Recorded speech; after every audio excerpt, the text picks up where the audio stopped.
माऊली, मी पूनम सुहास काळे Poonam kitchen मध्ये तुमचं हार्दिक स्वागत करत आहे। आज आपण रेसिपी बनवणार आहे शेंगोडे। शेंगोडे कसे करायचे तर ते मी तुम्हाला दाखवते। त्याच्यासाठी काय काय साहित्य लागते चला तर मग बघूया।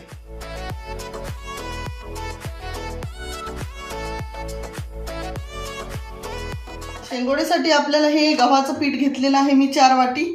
या वाटीने मेजरमेंट घेतलेलं आहे तर 4 वाटी गव्हाचं पीठ घेतलेलं आहे, 2 वाटी ज्वारीचं पीठ घेतलेलं आहे आणि 1 वाटी बेसन पीठ घेतलेलं आहे।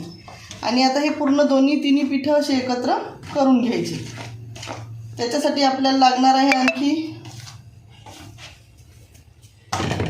तिखट टाकून घ्यायचं आहे। लाल तिखट टाकायचं आहे आपल्याला चवीपुरतं। याच्यामध्ये 1.5 चम्मच तिखट टाकलेलं आहे मी, 1.5 ते पावणे 2 चम्मच।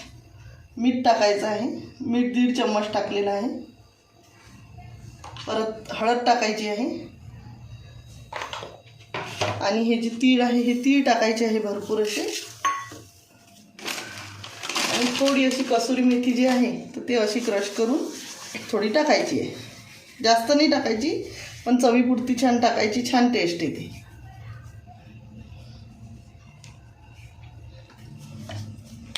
त्याच्यानंतर याच्यात भरपूर अशी कोथिंबीर टाकायची।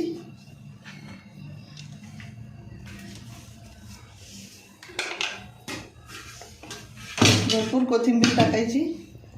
थोडं तेल टाकायचं, थंडच तेल घ्यायचं पण थोडं टाकायचं, जास्त नाही टाकायचं, किंचित असं थोडं टाकायचं।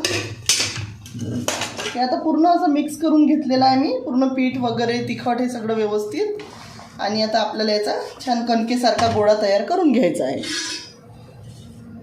हे पाणी टाकून आपल्याला घट्टसर असा गोळा तयार करायचा आहे।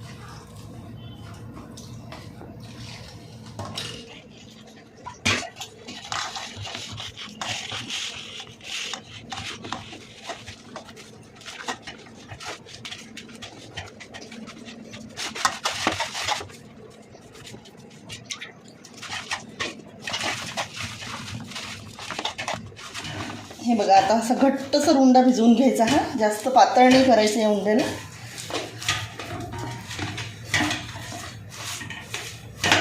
ज्वारीचं पीठ असल्या कारणानं ते थोडं असं ठिसरच होणार आहे, पण नंतर जेव्हा मुरते ते मुरल्यानंतर छान लागते। थोडंसं 15-20 मिनिटं याला मुरत ठेवायचं आहे आपल्याला। छान आता आपला हा गोळा तयार झालेला आहे। हा आता 15-20 मिनिटं आपल्याला मुरत ठेवायचा आहे, त्याच्यानंतर दाखवते मी तुम्हाला। तर आता आपल्याला शेंगोड्यासाठी पाणी फोडणीला घालायचं आहे, तर त्या पाण्यासाठी आपल्याला साहित्य काय काय लागते ते बघून घेऊ आपण। तर आपल्याला तेल लागणार आहे, मोहरी लागणार आहे, जिरं लागणार आहे, तिखट लागणार आहे, मीठ लागणार आहे, हळद लागणार आहे, थोडा किंचित गरम मसाला लागणार आहे। त्याच्यानंतर आपल्याला कोथिंबीर लागणार आहे, टोमॅटो लागणार आहे, कांदा लागणार आहे, लसण आणि अद्रकची पेस्ट करून घेतलेली आहे। त्याच्यानंतर हे जाडसर असे शेंगदाणे भाजून असा जाड कूट काढून घ्यायचा आहे। जेव्हा आपण हा कूट टाकतो ना दाताखाली आला की खूप छान लागते हा कूट। आणि हे जे आहे तर चिंचेची खटाई बनवून ठेवलेली आहे मी घरी, तर हे चिंचेची आपल्याला खटाई पण लागणार आहे। आंबट गोड टेस्ट यासाठी ते खटाई पण लागणार आहे, पाणी लागणार आहे। तर आता आपण सुरुवात करू। सर्वप्रथम कढईमध्ये तेल टाकून घेऊ। 1.5 पडी तेल टाकून घेतलेलं आहे मी।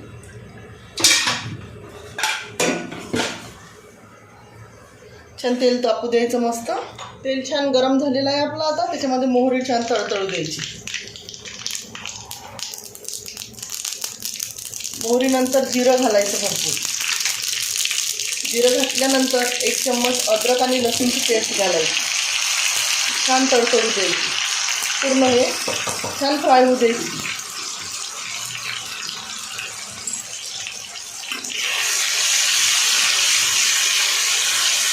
अद्रक आणि लसूणची पेस्ट जेवढी चांगली होऊ दिली आपण ना, तर त्याचा असा एकदम स्मेल येत नाही जेवणामध्ये।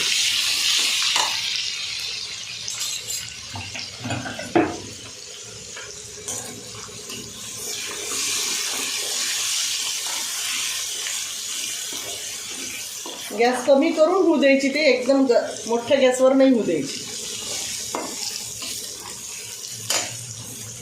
काही काही असे छोटे छोटे टिप्स असतात, त्या टिप्समुळे पण आपल्या रेसिपी छान होतात। आता कांदा टाकून घ्यायचा। कांदा टाकल्यानंतर गॅस मोठा करून छान कांदा फ्राय होऊ द्यायचा.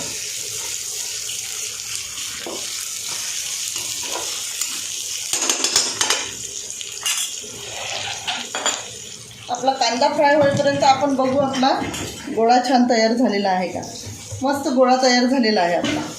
तर त्याला थोडं तेलाचा हात घ्यायचा, तेल टाकून थोडं गोळ्याला मालिश करून घ्यायची.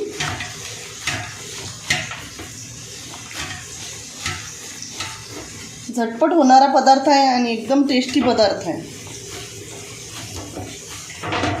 जे कोणी माझे नवीन सबस्क्रायबर असतील तर त्यांनी मी भरपूर असे व्हिडिओ टाकलेले आहेत, तर ते व्हिडिओ बघा.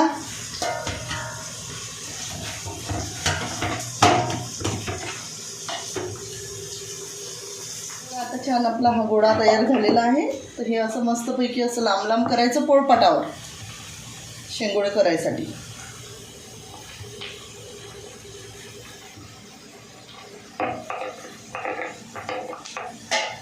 आणि हे असं एकाला एक चिपकवून तोडून द्यायचं. हे बघा, अगदी सोपी पद्धत आहे, असं काही खूप कठीण नाही आहे.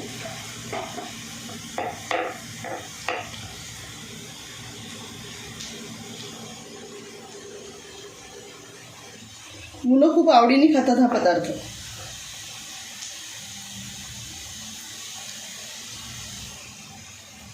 इकडे आपला कांदा पण फ्राय झालेला आहे, हे पण बघायचं.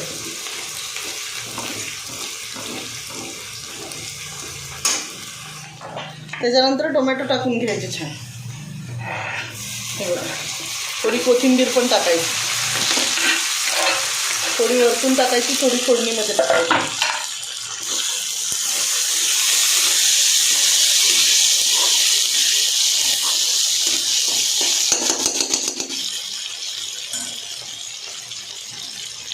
दीड चम्मच मीठ टाकायचं.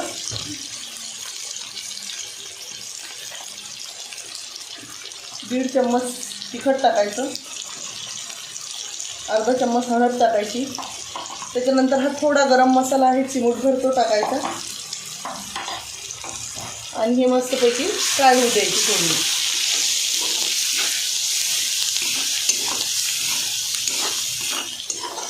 खूप चटपटीत पदार्थ आहे हा, सगळ्यांनी करून बघा. आणि कसा झाला तो कमेंट करून मला पण सांगा. कमेंट करत जा, म्हणजे मला समजते कोण व्हिडिओ बघते कोण नाही बघत. आणि मलाही बरं वाटेल कमेंट आल्या म्हणजे की आपण रेसिपी ज्या बनवतो त्या समोर लोकांना आवडतात सगळ्यांना.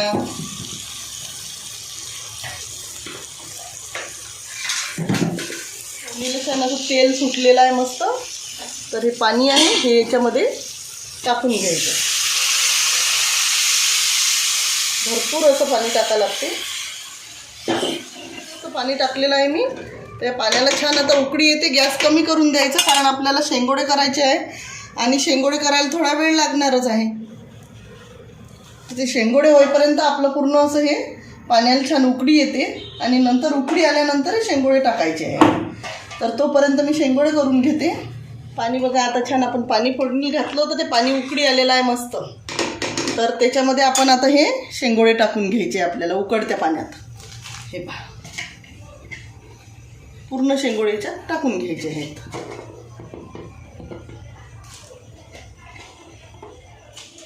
आपण हे टाकलेले आहे. तर आता आपलं उकळी आल्यानंतर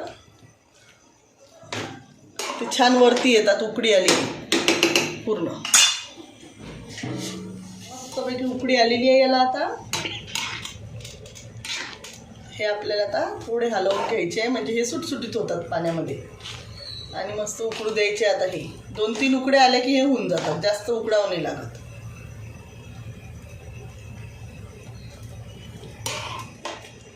छान उकडी आलेली आहे. तर याच्यामध्ये आता ही जी खटाई आहे चिंचेची, ही टाकून घ्यायची आहे. भरपूर पाहिजे, कारण छान आंबट गोड चव लागते मस्त.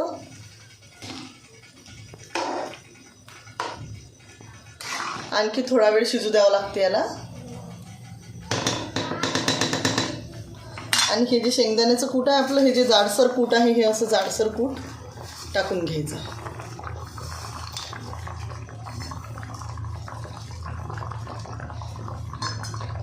कोथिंबीर पण टाकून घ्यायची.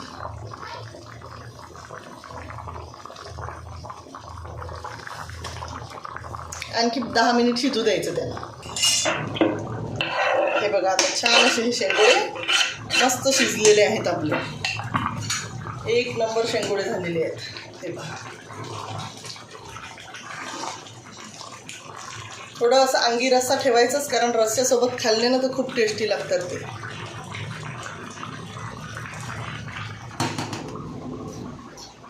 तुम्हाला जर माझ्या शेंगोळीची रेसिपी आवडली असेल तर माझ्या चॅनलला लाईक करा, शेअर करा आणि सबस्क्राईब करायला विसरू नका. सबस्क्राईब केल्यानंतर बाजूने जे बेल आयकॉनचं बटन राहते ते दाबायलाही विसरू नका, कारण मी जे नवीन नवीन रेसिपी टाकणार आहे त्या तुमच्यापर्यंत पोहोचल्या पाहिजे. आणि ज्या लोकांनी सगळ्यांनी मला सबस्क्राईब केलं त्यांचे सगळ्यांचे मी खूप खूप आभार मानते, कारण तुमच्यामुळेच माझं हे सगळं जे आहे वॉच टाईम पण कंप्लीट होत आहे. आणि परत सबस्क्रायबर पण पूर्ण 1000 सबस्क्रायबर पाहिजे होते ते पण कंप्लीट झाले. हे सगळं तुमच्या मदतीमुळे झालेलं आहे. तर मी खूप मनापासून तुमचे आभार मानते. आणि शेंगोळीची रेसिपी आवडली असेल तुम्हाला तर कमेंट करायला विसरू नका. कमेंट करायला तुम्ही विसरून जाता आणि लाईक करायलाही विसरून जाता. लाईक पण करा, कमेंट पण करा.